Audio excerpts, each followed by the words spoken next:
I'm not gonna lie, I'm pretty giddy for this one.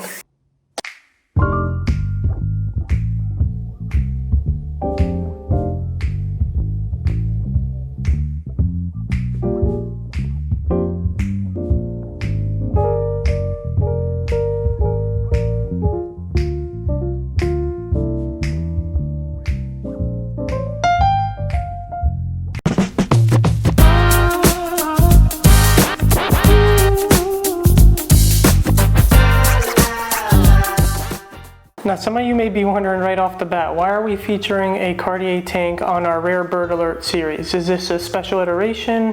Is it, a commemorative piece? Is it owned by somebody famous? What is it about this tank? So let me set the background for you. From the years 1919 to 1969, approximately a 50-year span, there were approximately 5,800 watches produced, tanks that is, from the Paris house alone. So that equates to about 116 per year over that span. So we're talking about something that's really rare, like objectively rare, not Rolex rare, like rare. Now that 116 is just an average. If you take 5,800 and divide it over 50 years, that's what you get. There were some years that were a lot less than that. There were some years that were a lot more than that. Early on, definitely the production was a lot lower. As we got from 1965 to approximately 1970, we saw that ramp up, but nowhere near what we saw in the 70s. They were far from still mass producing these rich wristwatches. So this is an objectively rare piece. So rare, in fact, that if you were to go on Chrono 24 at the time that I'm making this video, you cannot find one single Cartier tank from that time period, 1919 to 1969, that's all original for sale at this very moment, not one. And this piece in particular, I find to be pretty interesting because as we see them get to the later years, 1969, 1970, Cartier started to change scripts. They went to what I call a flat top A, and the proportions of the dials with that script started to look much more like they do today. The Cartier, signature on the dial was blown up, a lot more in your face. The proportions of the chemin de fer, the railroad track, that's just underneath the Roman numerals, is a lot more pronounced, especially with the bottom and top bars, more bold. And then the actual Roman numerals in general become truncated. So you get more of that white space, more clean lines. The Cartier signature is blown up so it's more legible, and it more mimics the wristwatches and tanks of today. Very, very defined, clean, sharp lines.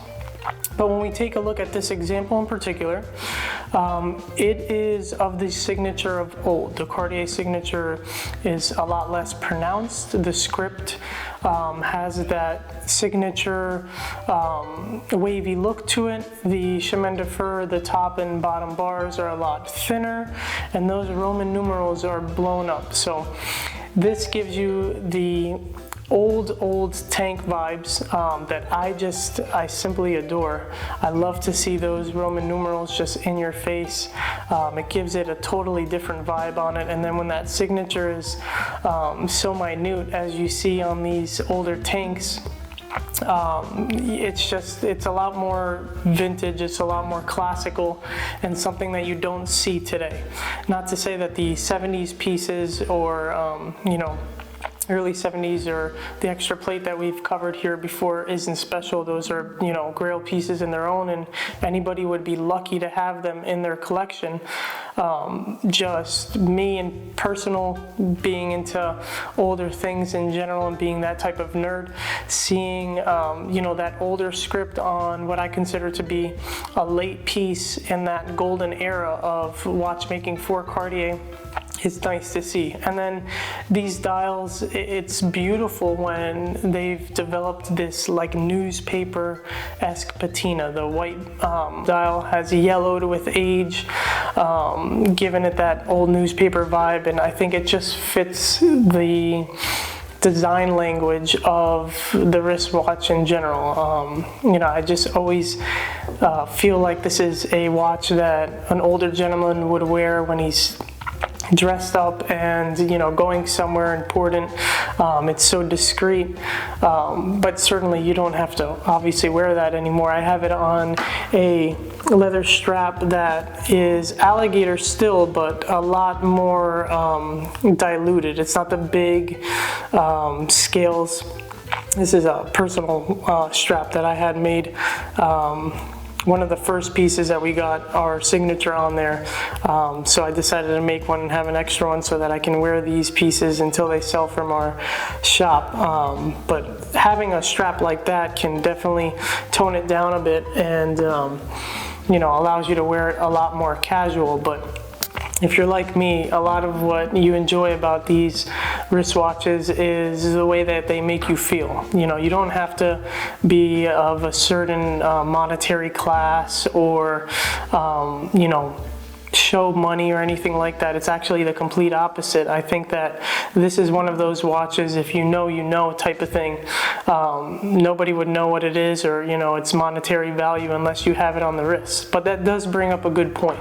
So, due to their rarity, anytime you're gonna find a tank with the Edmund Jaeger and French hallmarks, it's gonna command a premium. I mean, it's one of those things where it's go out and find me another one. You just can't. That's why I think that these pieces are so special, and part of what took me and attracted me to wristwatches in general was the thrill of the hunt, in the sense of finding things that are rare, finding things that you just don't see every day. And that's probably part of the reason that I don't have much of a interest in modern watches. These are all now, for the most part, mass-produced products, and they're still, you know, great products, you know, especially from the major brands out there. But you do see them, you know, you see them out in the wild. If you're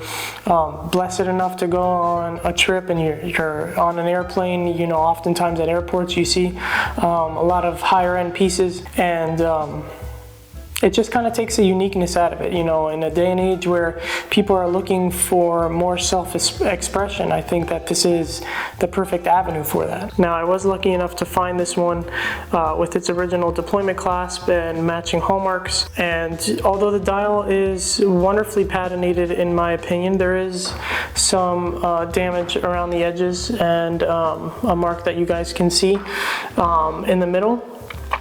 So not a 10 out of 10 in terms of dial condition, but it's not priced like that obviously either. I guarantee you, if you were to go online to search another one from the time period, there's not another example, all original, that comes within thousands of dollars of the one that we're offering in our shop. And as you guys know, for those who have been following me for a long time, you know, I don't price things at the top of the market. On the contrary, I tend to price at the lowest, or if not, you know, best price for the condition. And when it comes to this, I was able to get a really good deal on it, and you know, not another comp within thousands of dollars for this. And I'm really happy to be able to offer such an important piece in our vintage shop. But as with all the ones that I am able to stock, because this is such a huge passion of mine, I'll be gladly wearing it until it does sell, and then hopefully off to a good home. If you're a Cartier nerd like me, and you enjoy their pieces from the golden era, this is one that you're going to want to check out. I think you'll enjoy it.